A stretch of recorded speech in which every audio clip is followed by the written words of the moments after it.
Hi, I'm Reverend Tom Kearns. Welcome to 333 Magic 9, where the tarot cards and astrology stars come together to help you.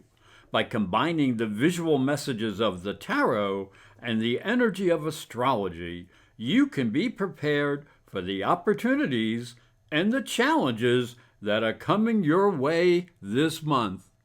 I hope you will like this video and also press the little bell for notifications when my new videos come out. The card for the first week of the month is the Strength card. It represents courage and wisdom. The card for the second week of the month is the World. It represents freedom and completion.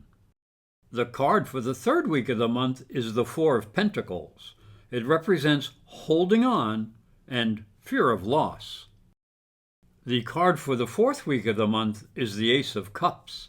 It represents positive new possibilities. Gemini, the tarot card for the first week is the Strength card.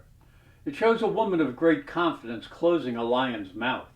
Above her is the infinity symbol. You have the ability to control your animal nature. Do not fear it.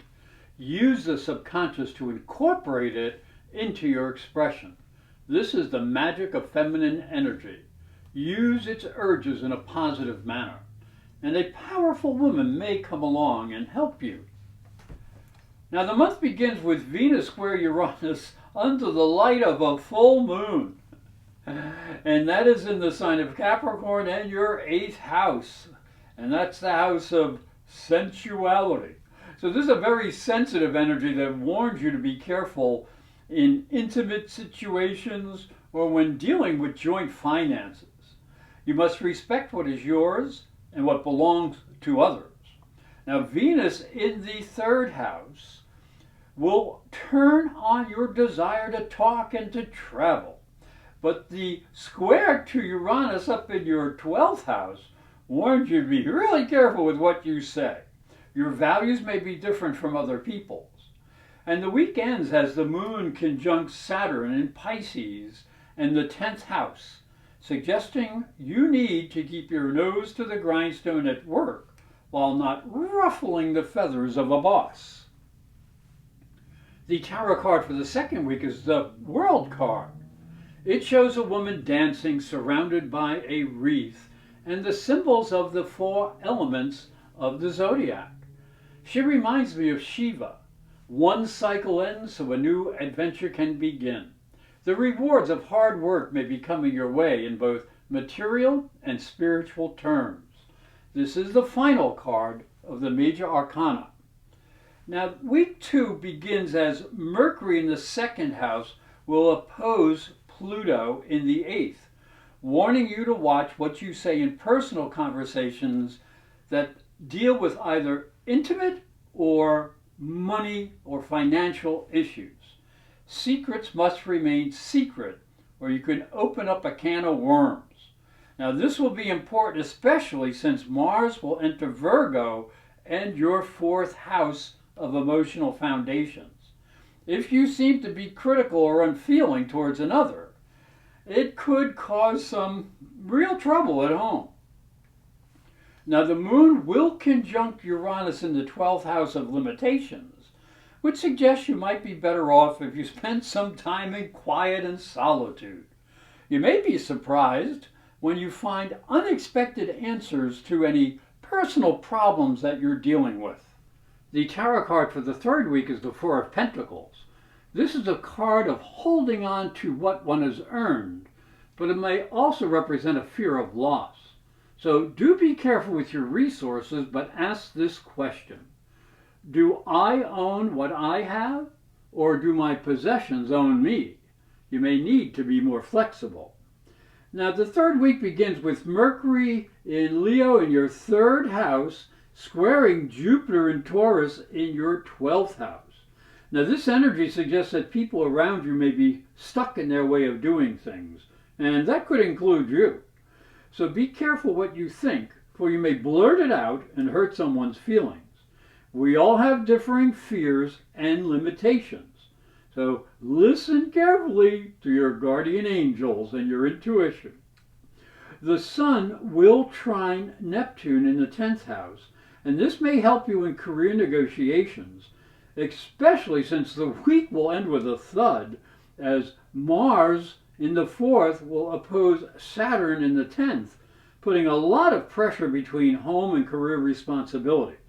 At the same time, the Sun will be opposing Pluto, and that's in the 8th house. So this warns you not to take any action that would adversely affect your financial situation. The tarot card for the last week of the month is the Ace of Cups. This is a powerful card on the level of sensual and emotional experiences. It suggests new possibilities and happiness that are gifts of the ever-flowing waters of life. On a higher level, it suggests you may achieve a deeper level of spiritual understanding and power.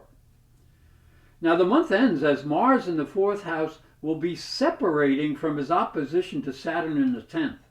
Now this can ease any tension and strife that was in the air between your personal need for security and your career responsibilities. So you may need to take a break from the pressure. There still will be excitement in the air, as Mercury in the 3rd house will square Uranus in the 12th. This will open you to unusual ideas that should be tested before you put them into practice.